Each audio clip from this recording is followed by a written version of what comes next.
Thanks, everyone, for joining us at the Project Censored radio show. We're very glad right now to be joined by Orin Langelle, who's an award-winning photojournalist whose work spans 50 years on 6 continents. He has been published in the corporate media and the nonprofit world. He prefers the nonprofit sector that allows him more freedom in exposing reality. Orin's also an activist and photographer, senior strategist and co-founder of Global Justice Ecology Project. His new book, Portraits of Struggle, which we'll be speaking about today, was published by Global Justice Ecology Project for their 20th anniversary. Orin, thanks so much for joining us. Well, thank you, Eleanor, for having me. It's great to be here. Absolutely, it's a pleasure, and I have long appreciated your photojournalism and your activist photography. So it's a joy to be able to share this book with others.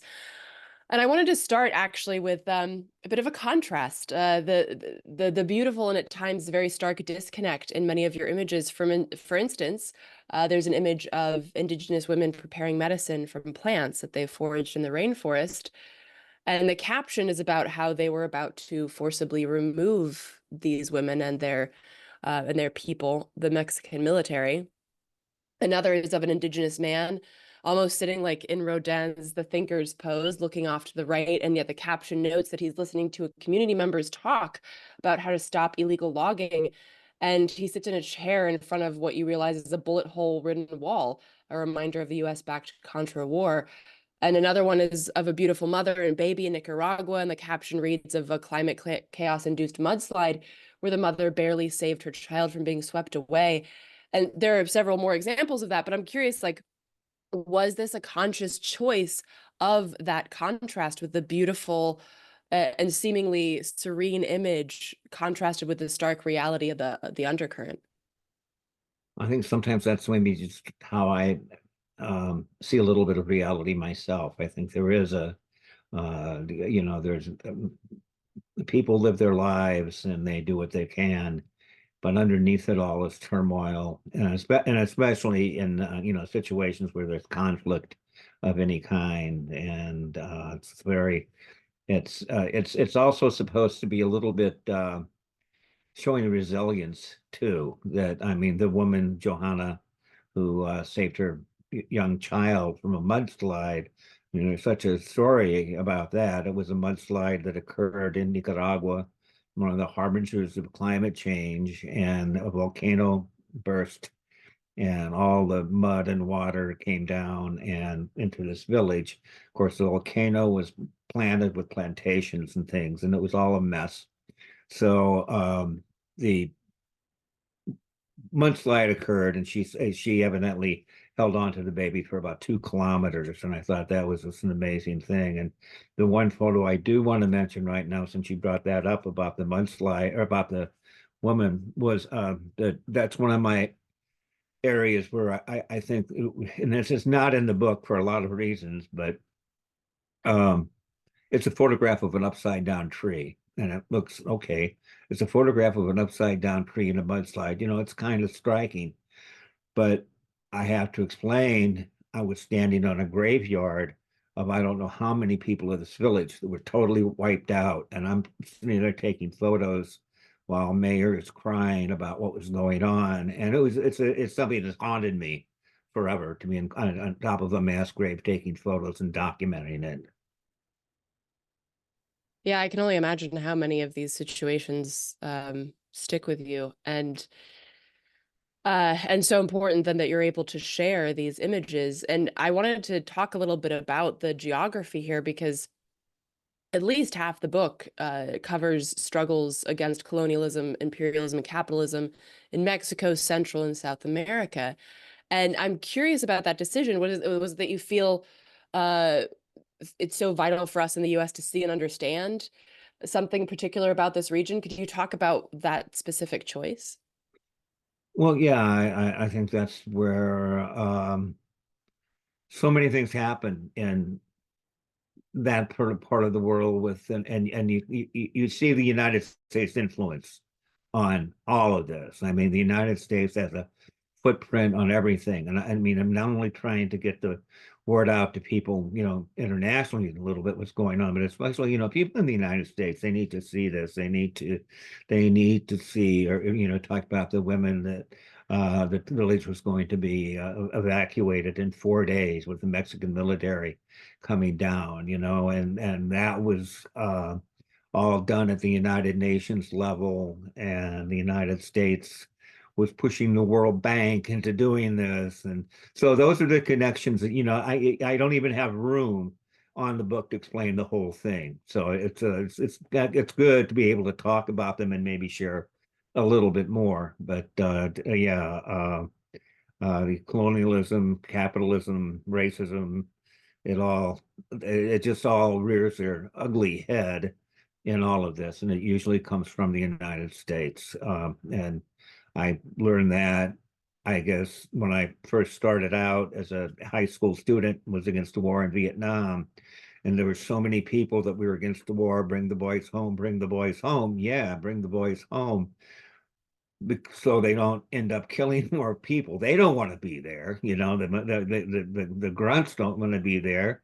But then you find out, you start studying, and you get into imperialism, colonization, and what's really going on. And I mean, that's changed me forever of the way that I see things and see things interconnected, because that's what they are. They're very interconnected, and we so much this society tries to separate that there's a separation of everything, instead of us looking, and like right now, presidential elections, and you got two, um, I don't know what to call them. I guess politicians of some kind. I'll be nice. And it's that, okay. So I live in a place now where I'm surrounded by people from Trump. Most people I know that are liberal and on the left, liberal left anyway, they will not talk to anybody from Trump. They just look, oh my God, they're all murderers and racists and everything else. And again, that's the division that's being set up. The people that are supporting Trump don't want to talk to anybody else. And so we go out every Tuesday night with our neighbors and have dinner with them, because if there's not, that's one thing I did learn from the Zapatistas too, is that the thing was open up space for dialogue. And I think that is so important, that we can communicate with each other, whether it does any good or not, at least we're trying to do something.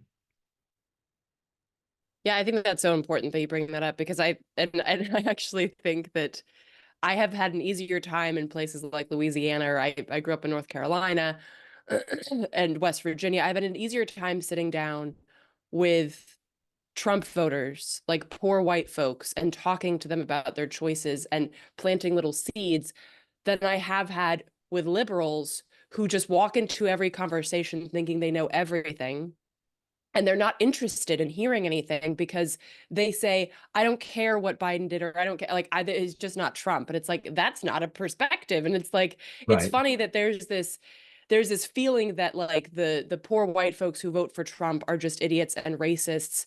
And yet I've had a much harder time with the people who are just absolutely, like, blinders on, liberal. I don't want to hear any of the facts. I don't want to hear any information. I'm going to do this one thing, vote blue no matter who, and you can't dissuade me. And I'm like, this is a much more difficult conversation than Oh, I'm having. it is, very seriously. I mean, living out here, you see the discrepancy of so many things. There's a lack of educational facilities for the most part. The level of education isn't quite as as it is for a lot of people that live in other places. Food, you just see all kind of things. And the other thing too, that I get mad at people, because I believe in workers. My father was a worker. I consider myself a worker. These people are workers. Why do we just like point our fingers at them and say screw off, instead of at least trying to figure things out?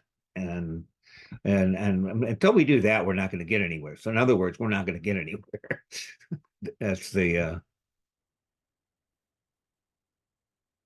Yeah, absolutely. And I think that that's the class solidarity is something that that does get lost so easily. And I'm hoping with the advent of more and more strikes here, people will be able to make those connections. But coming back to the book, I wanted to, it was kind of like a page turner, but obviously there's no like continuation of the story because there are a lot of cliffhangers in there, right? Like there's this conversation, oh, this was about to happen in 2003, or this action was taken in 2019, and it leaves the viewer, at least in my case, thinking, well, what happened then, or what happened now?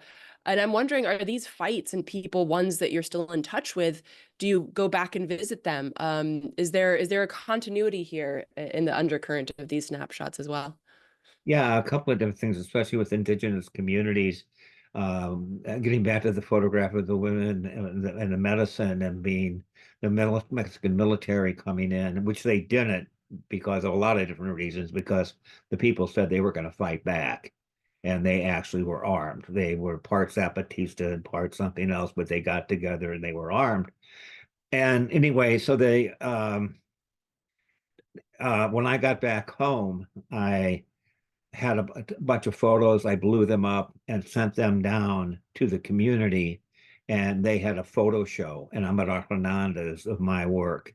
And that makes you feel good. The same thing happened. I was one of the first white people that was allowed into Paraguay's Gran Chaco region to photograph Rio Rio. And I went to the first detention center and photographed people. And that was kind of they call them concentration camps. I think UN would describe them as detention centers. It's just it's just horrible, but they're making it. They're doing a good job of what they've got. They're being very self-sufficient. So the same thing. I took photos. The head of the village actually asked if I would take the photos that he sees, and I said okay. And so I shot through his eyes, and anyway, again, a photo exhibit there that I've never been to those photo exhibits, but I know they existed, and I'm kind of proud of that. It's kind of nice. And getting back in contact with people. Well, last time we were in Chile was before COVID in 2019, and we were covering the People's Uprising down there, and we went to a couple of villages, one of them being Limpicolepe, a Mapuche village that they reoccupied their land because it wasn't just students or leftists or anarchists. Everybody, the Mapuche were reoccupying their land. It was really interesting to see. And we were there when people got shot. We were there, trying to be there and make sure that the military didn't come in and try to shoot more people, because a camera can help alleviate some of that sometimes. And we're going back down in October to do a documentary kind of on repression of the Mapuche and all of this. But we're going to the two villages we visited. I'm taking down more photos. We're, going to keep in touch that way. And yeah, so we try really hard to be in contact with people after we've seen them. I don't want people to feel like we just came in, got, did some stuff and then we're gone. And that's what happens to a lot of things. And I think that leaves a void in, communication and trust, and working with any people to garner trust is really important as a photographer.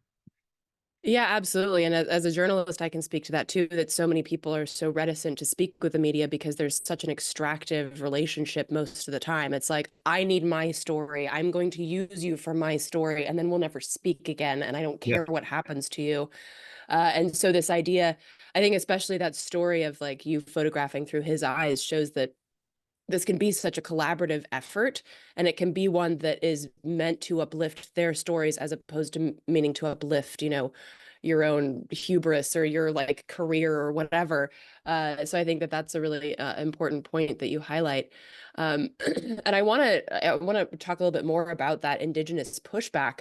um, so and because many of the images highlight pushback against the destruction of land, the forced removal from ancestral homelands, and many of these images show therefore existence as resistance, in the sense that like some of the images that you show from US show protests, actions and mobilizations for a specific cause like Vietnam or things like that. Whereas the ones of indigenous people suggest that their existence is in of itself an action against the state. And something as simple as going home is a powerful direct action. Could you talk a little bit about this and what you witnessed in these communities in terms of creative resistance, be that Zapatistas or what you mentioned seeing in Chile? Yeah, Zapatista is the first time I went into Chiapas and went into La Realidad, which was the general command of the Zapatista Army of National Liberation. And the first thing I noticed was people had a sense of humor. They were very they knew. I mean, every now and then there'd be Mexican military trucks would drive by and stuff, but they still had a sense of humor. They continued their work and they tried to be uplifting about it. And also, it was a scary situation being down there too, because the village we spent a night in, there were 6 tanks pointed at it, just looking down into the village. And then one morning we woke up in our tents and we just heard these tremendous blasts and totally flipped out. The Zapatistas were celebrating Easter. That's how they did it with fireworks.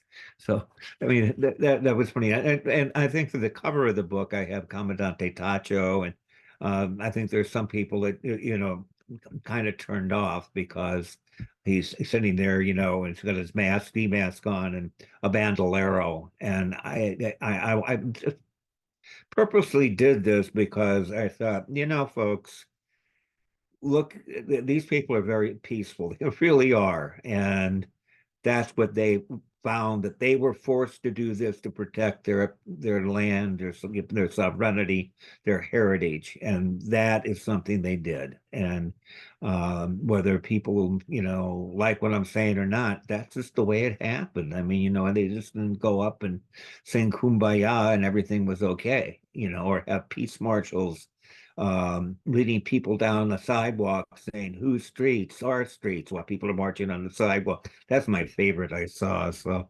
uh, you know, uh, but I don't know. There's probably more to the question that you ask. I just, yeah, yeah. And people were, like I said, they have a sense of humor. They know things are really bad.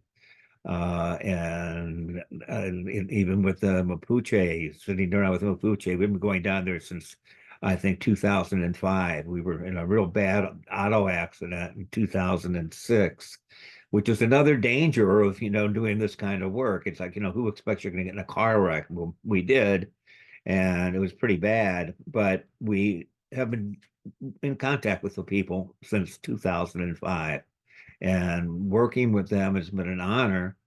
um, Prior to that, working with them, we were the first white people to come down that were accepted, because the prior to that, I think the year before, all these environmental organizations signed a letter for the government of what they could or they couldn't do, and what they could pollute, what they could, this land could be protected. And of course, the indigenous people were never consulted. So they said, no more people, no NGOs, no white people. They're all, horrible. And one of the guys that was in one of those organizations quit his job right away, hitchhiked down to Chile, and spent a year working with them. And when I got a hold of him to see if it was okay to come down, and he said, yeah, he said, I can get you in. And so, just because connections are really important, as as a journalist. You have to have connections to get things done, and savor those connections sometimes. Um, yeah, so it was yeah.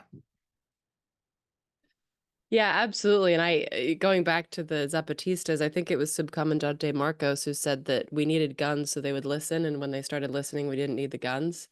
And I think that that's like a really beautiful representation. I mean, there's the same thing with the Black Panthers. The Black Panthers that had those guns because they wanted to make a point. Yeah. And then of course you have all these laws passed, the Black Panther law that you can't walk around with a with a rifle strapped to you anymore.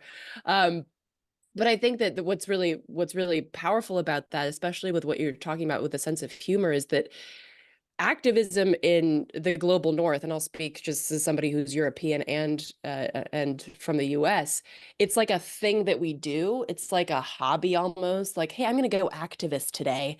Yeah. But in these other communities, it's just like you're born into it because you're born as with a target on your back. And so Exactly. you have this is part of your life. And I think that that's also a really powerful lesson, I think, for people in the global north to recognize that, like, hey, what if we didn't treat caring about the world and working to better our communities, what if we didn't treat that like this after school project? What if we treated that like a part of our day, like having breakfast or like showering or something? What if we did that? And I think that that's also something that's like a really powerful concept that does come through with those pictures. Yeah. And um and with that is also then the sense of community. And this is also something that I noticed. And of course, we always look at pictures through our own eyes and our own experiences. But I noticed this immediately when paging through the book. Several images, for instance, from the U.S. There are people marching, people getting arrested, but there doesn't feel to be like a sense of community in those pictures. It's a feeling of, hey, we showed up here because we're sick and tired and we want to scream. Okay, that's totally valid. But there isn't a feeling of like this continuity of building something beyond and after the action.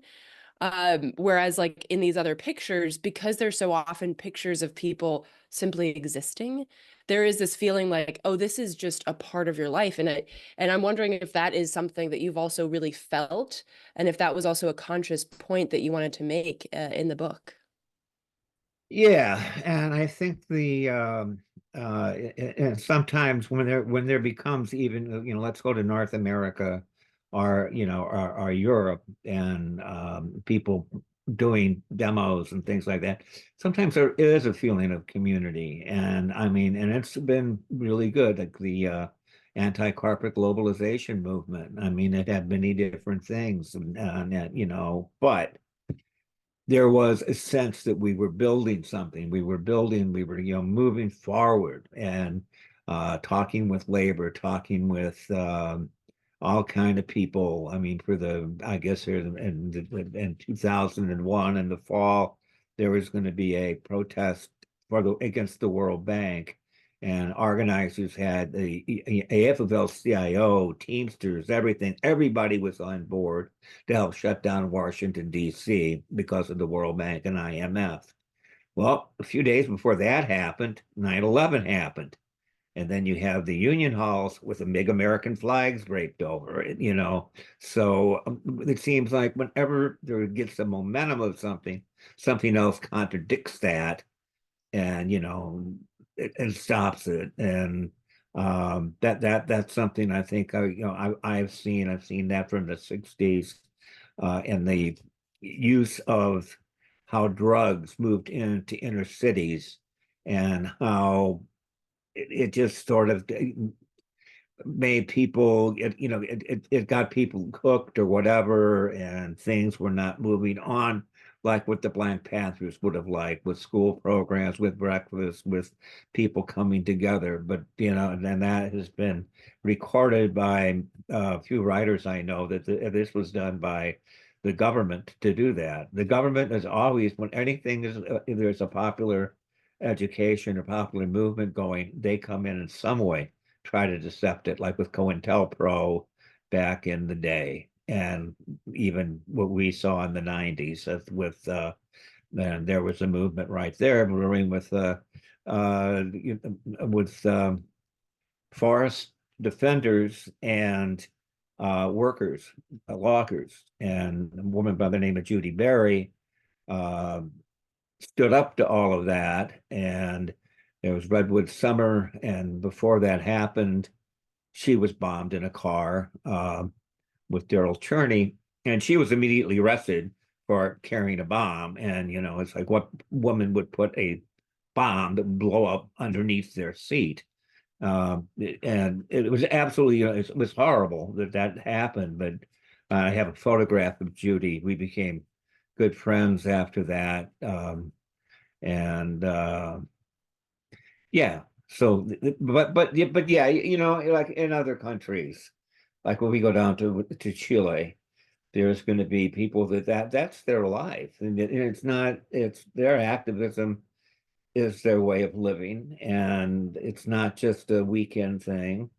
One of the most uplifting things I saw was in 2019 in Chile for the People's Uprising. There was more camaraderie than I've ever seen in my life. The people that were out in the streets, they're clogged with people in the streets, hundreds of thousands of people. And then there were people that were called the linea frente, the front lines. And basically, they were anarchists with masks and throwing bricks and throwing tear gas back. And compared to this country, where people would have been flipped out, and yeah, these young people are really doing something. And that was, that's just the difference of where we live to where other people live, and their understanding of history and repression, because they went through Pinochet, and Pinochet's laws are still on the books. So that's one of the reasons there was a thing going on down there to get that off. Of course, it didn't happen because uh, business moved in and kind of stopped the people's assemblies, and money came in to stop that. But every time that happens, every time something is broken, uh, it comes back. It doesn't stop.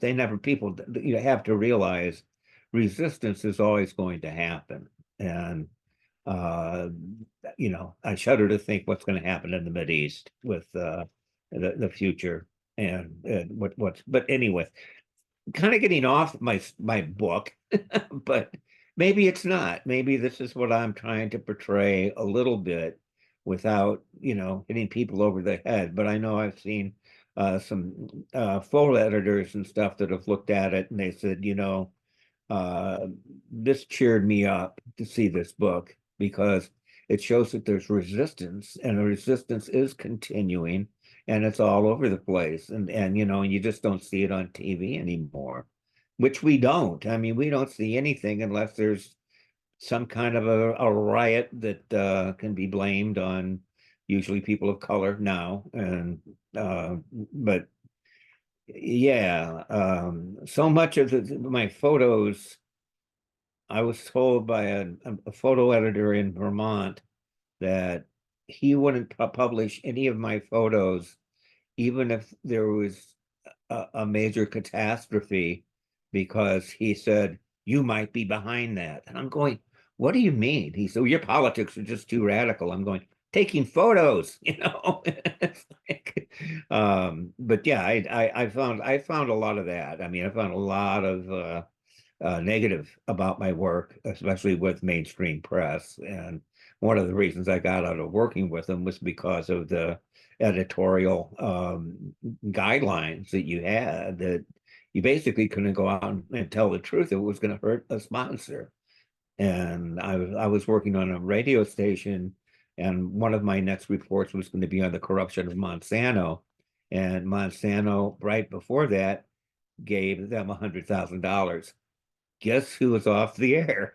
It's like, okay, so this is the way it's played. I mean, and that's why, fortunately, now we have so many people doing stuff like you are, and I think we're trying to do the same thing with our organization, with Breaking Green as a podcast, and we just are releasing a film of our trip down to Brazil last year, where we were documenting the amount of lands being lost to large-scale timber plantations, and because of all the need for pulp and paper and the destruction of native forests to put in eucalyptus plantations and driving people off the land. And that's why there's, resistance in indigenous communities in Chile because of the pulp and paper industry. And that's something people in this country don't know. I mean, for the most part, and so we're trying to get that out as much as we possibly can. And now we're going down to interview the political prisoners that are getting large jail time for just standing up against the timber company are, and we're going into a place where we have to have Mapuche to get in because it's yeah, and there's all kind of military checkpoints and crap like that, and I don't know, but yeah. So ask me something else. I don't know if I'm answering your questions or I'm just Yes. blabbing around about Well, political I mean, whatever. this is your time, so you can say whatever you want. Uh, as long as it's not one of George Carlin's seven words. So, I think like wrapping up here, I want to ask a question that can sound a little corny, but I think that it's it's especially important in a time like this. Uh, a good friend of mine who's been on the show several times, who's a Palestinian lawyer, Hassan Ben Imran, said that him and his people don't have the luxury of losing hope. And I'm curious what right now, like looking at I mean, and these images that you have in the book are, of course, just like a small, like the very, very tip of the iceberg of your work across 50 years and six continents. But I'm curious, like with everything that you've seen, the beautiful resistance, the horrific destruction of people, of the environment, this ecocide, and things like that. What does hope look like to you, and where do you find it? Uh, I find hope when I was in Brazil the last time at a landless workers movement, actually school for agroecology, and the MST has been taking over, that landless workers movement, been taking over land now for a long time. It's been very, very interesting how they've been doing it and trying to educate people. And this school is trying to teach people all kind of agroforestry, and then people go back to their communities, they learn more about organics and then everything else. Right now in South America, the rice, organic rice that is being uh, sold in Latin America, the the number one seller of that are the MST. And so yeah, that kind of stuff gives me hope. Not that they're selling things or any of that. It gives me hope that people are working together to better themselves and to better the community. I mean, and so it's spreading out. It's not just the insular thing where and I'm all for community centers and stuff like that, but I just think things need to move into that kind of a direction. That gives me hope. It gives me hope sometimes. I in Chile the last time, seeing the uprising, seeing people work together and smiling and not being called terrorists because they're fighting back against the repression and ignorance of the state. So that gives me hope. And also, I live in a my wife and I live in a forest right now. And so I can go out and walk in the forest, and that gives me hope. And also can give me sadness because I see, uh, what's happening around. But yeah, there's got to be hope. We have to have hope as much as we can. And otherwise, there's no sense. I mean, I don't know. I'm not the kind of a person that can do that. I can't. I've seen too much to shut up. So, so And hope. Yeah. I'm so glad for that. I'm so glad that you won't. And I was lucky enough to see some of those woods that you've been a part of protecting the Shawnee forest. And yeah, and there, I mean, there's so much, like, I feel like each fight and struggle that you've been a part of could be its own episode of this show. But Orin, where is a good place where people could find more about you and also get a copy of this beautiful book? Yeah. Go to Langelle Photography. That's Langelle, photography, or photo, actually, langellphoto.org. Also for the book's name is Portraits of Struggle, and it can be ordered through portraitsofstruggle.org. And those are the two places you can get it right now. They're starting to get into bookstores. And one of the projects with this book is to try to get them out. And already a professor in British, University of Alberta, who teaches grad students teaching and PhD students, ordered a bunch of these. He said, these people need to know this. This is important because this ties everything together. Neoliberalism and indigenous rights. And people just don't see it maybe when they first received the book, but he said, some of us do, and we can use this. And so that makes me feel good. We're coming up right now at the printer I don't know if I can do this, Retratos de Lucha. And is in the printer. We hope to have it taking those down to Chile. We also are going to be trying to get them into public spaces and both English and Spanish versions. We get them in public spaces, shops where people congregate, and hopefully, this is not to make money. This is to try to further, understanding and education. And we have to have that because it's sorely needed. And hopefully, as you know, we need people to start doing things, and probably we need to people start doing things pretty radically right now. But I'm not sure that's I'm not hopeful for that. But then again, who knows?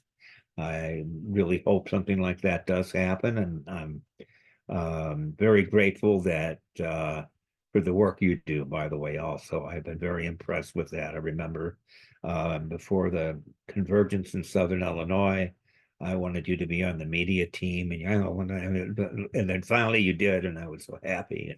And here we are, still talking to each other,